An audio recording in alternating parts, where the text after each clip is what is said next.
까놓고 얘기할게요. 그냥 통합당에는 그냥 뇌가 없어요. 저 당은 정말 답이 없구나라는 생각을 한 겁니다.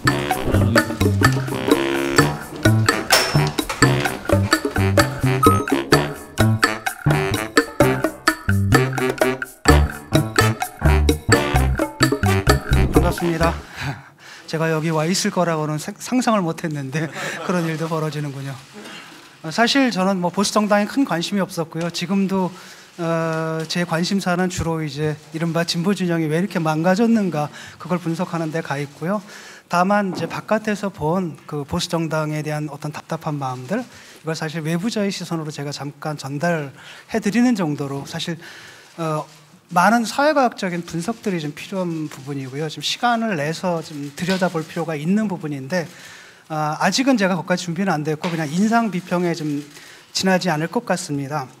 그래서 저는 이미 이제 한국 사회 운동장이 기울어졌는데 보수주의자들만 이걸 좀 모르고 있었던 게 아닌가라는 생각을 갖고 있습니다.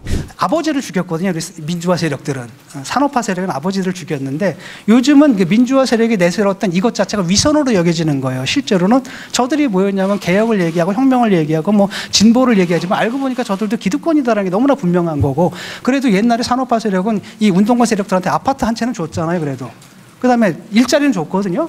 하다못해 데모하는 애들 중에서도 데모하고 깜빵 살고 나와도 뭐랄까 실업자 된 사람은 못 봤어요. 다 국회의원이 되어 있던가 뭔가 사업가가 되어 있지.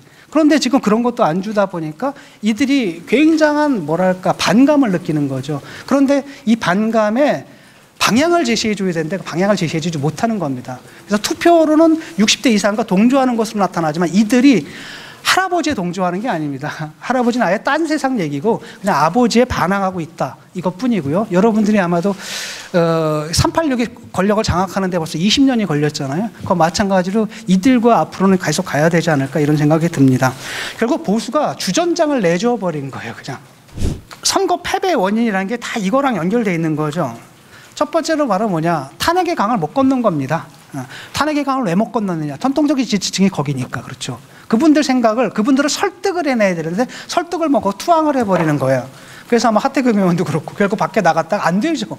안 되니까 다시 돌아올 수밖에 없는 거고 국민들이 볼 때는 저 탄핵의 강을 못 넘었네 라는 겁니다. 결국은 사실 탄핵에는 보수층의 대다수가 참여했기 때문에 가능했던 거, 보수층이 참여하지 않으면 탄핵 자체가 불가능했어요. 그랬는데 이런 건데 결국은 탄핵의 강을 건너지 못하고 다시 돌아감으로써 결국 뭐냐면 이들, 보수를 지지했던 이들과 등을 돌려버린 겁니다. 그러니까 여러분들이 이들을 붙여야 되는데 이들을 붙이지를 못한 거죠. 그래서 결국은 통합당이 있으면 한편으로 태극기부도 보수 유튜브도 이렇게 달랑 남아버린 거죠. 이들 가지고 이들은 막 선동을 했죠. 우리가 이길 것이다. 막 하도 선동을 해가지고 이게 종교적 광신이 돼버렸어요. 이게 현실이 돼버린 거예요. 그들에게는. 그런데 패배로 나타나니까 인정이 안 되는 거죠. 그러니까 그게 음모론으로 나가는 겁니다. 이게 굉장히 이제 쉽게 말하면 보수의 그 커뮤니케이션이 상당히 왜곡이 되어 있다라는 겁니다. 그게 왜 그러느냐? 보수가 혁신하는데 실패했기 때문에 그래서 그들에게 의존하는 거고 그들에게 발언권, 쉽게 말하면 전체 보수의 여론을 주도하는 헤게모니를 넘겨줬기 때문에 그 다음 좋죠. 아무래도 자기들을 그냥 거의 무조건적으로 지지해 주니까 그냥 안주해버린 거죠. 근데 그들과 적절하게 싸우면서 적절한 긴장관계를 유지하고 그 다음에 그들이 잘못 나갈 때 지적하고 그 다음에 그들을 설득해냈어야 되는데 그걸 못했던 겁니다. 그 다음에 이제 총리가 아니라 뭐였습니까? 당대표가 누구였냐? 황교안 씨잖아요. 이것도 딱 보게 되면 탄핵의 강을 못 넣은 겁니다. 왜냐하면 황교안 이분이 상징 자본이 뭐냐면 총리인데 그게 바로 탄핵 총리거든요. 패전투수였어요. 탄핵당한 정권의 패전투수를 데려다가 도대체 당대표를 시킨다는 건 이건 뭐 탄핵을 인정하지 않겠다라는 메시지를 보일 수밖에 없었다라는 겁니다. 도저히 붙을 수가 없어요. 저도 이번에 처음으로 한번 미래통합당을 한번 찍어볼까라는 생각까지는 했습니다. 당연히. 근데 이제 정의당 후보가 있어가지고 찍지는 못했지만, 만약에 제가 이준석 후보라든지 하태경 의원이 내였다면 그쪽으로 흔쾌히 표를 던져줬을 거예요. 그 말은 뭐냐면, 인물만 괜찮다면은, 또는, 웬만하면, 이런 건 있는데, 웬만하지가 않았던 거죠. 왜냐? 국민들이 볼 때 너희도 정권 심판할 주체가 아니다라는 거예요. 주제가 못 된다라는 거죠. 그렇기 때문에 견제론적으로 가라. 앞으로 잘하겠다라고 빌어라. 김종인 씨 불러왔는데 너무 늦었죠. 왜냐하면 김종인 씨를 불러왔으면 뭐가 돼야 되냐면 뭐 권력이 뭔가 권한을 줘야 되는데 마지막에 그냥 선거 운동원 정도의 수준의 일밖에 못한 겁니다. 왜냐하면 공천인이 이분이 다 아무것도 관여하지 못했고 그나마 있었던 도 뒤엎고 근데 문제가 되는 의원들 있잖아요. 제가 볼 때 민경욱 의원이라든지 자르라 그랬잖아요. 계속 사고 칩니다. 안 자르면은. 그 다음에 이제 코로나 대응도 마찬가지예요. 코로나 대응을 보면 한국당에 이제 문제가 드러나는 게 뭐였냐면은 코로나 사는 국가적 재난 상태거든요. 이것은 정쟁화하면 안 됩니다. 그 다음에 솔직히 말해 그럼 1월하고 2월 달에 사실 야당 노릇은 솔직히 저 혼자 했잖아요. 특히 조국 사태 이후에. 근데 그걸 놓쳐버렸다는 겁니다. 비판을 딱 하게 되면은 저쪽을 욕하는 게 아니라 딱 보니까 아유 쟤들은 더 안 됐네 이런 생각이 든다라는 겁니다. 정의연 이런 사건이 있잖아요. 자꾸 저쪽 공격하려고 하지 마세요 제발 좀. 그 이용수 할머니가 얘기하는 말을 잘 들어보세요. 3가지 얘기를 하고 있거든요. 제가 볼 때 그거 굉장히 옳아요.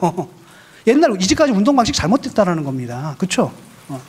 이런 옳은 것들을 대변을 해야 되지, 회계가 어쩌고 저쩌고, 이런 걸 언론에서 하게 내버려 두면 됩니다. 그래서 여러분들은 항상 원칙에 입각해가지고, 문제는 뭐냐면, 그분이 지적하고 있는 그 핵심 있잖아요. 이건 지금 사라져버렸어요. 그래서 장부를 공개하라 마라, 이렇게 돼버렸잖아요. 이런 것들이 사람들이 식상하거든요. 까놓고 얘기할게요. 그냥. 통합당에는 그냥 뇌가 없어요. 브레인이 없습니다. 근데 어느 순간에 여론조사도 틀리더라고요. 그래가지고 저 당이 망가지는구나. 일단 싱크탱크가 좀 있어야 될 것 같고 아마 이제 많은 시도들이 있을 것 같은데요. 사회과학적인 인식으로 좀 무장해야 될 것 같습니다. 세상이 달라졌다라는 것들. 큰 얘기. 사람들한테 내가 보수당, 저는 그렇거든요. 저는 옛날에 정의당을 지지했을 때 당당하게 얘기했거든요. 자랑스러웠어요, 정말. 이런 당을 지지한다라는 게. 우리의 이야기가 있단 말이죠. 그런데 보수주의자들한테 얘기를 하게 되면 뭐예요? 왜 찍어요? 자랑할 만한 이야기가 없잖아요. 그들로 하여금 자기가 보수를 정당을 지지하는 데 대해서 자랑스럽게 얘기할 만한 이야기를 줘야 되는 겁니다. 그러니까 조국 사태가 잘 보여주는 거잖아요. 옛날 같으면 그런 일이 있었으면 그냥 바로 잘렸잖아요. 안 잘리거든요. 조국은 물러났지만 조국 프레임은 계속 남아서 계속 작동할 겁니다. 이미 어디에 들어갑니까? 이번에 정의영 사건도 별로 이 프레임이 또 적용되잖아요. 그 윤미향인가? 그분이 뭐라 그럽니까? 자기가 조국이래잖아요. 이 프레임으로 간다는 겁니다. 이건 계속 반복될 거라는 겁니다. 그러니까 이 사람들은 쉽게 말하면 공을 얘기하면서 이런 사익을 추구하는, 걱정하지 않거든요. 얘들은 권력을 가졌고 견제도 안 되기 때문에 썩는다는 건 좀 보장을 해요. 그러니까 최저임금제 이런 것들도 전향적인 대책을 갖고 있어야지 최저임금 올리는 건 아베가 해요.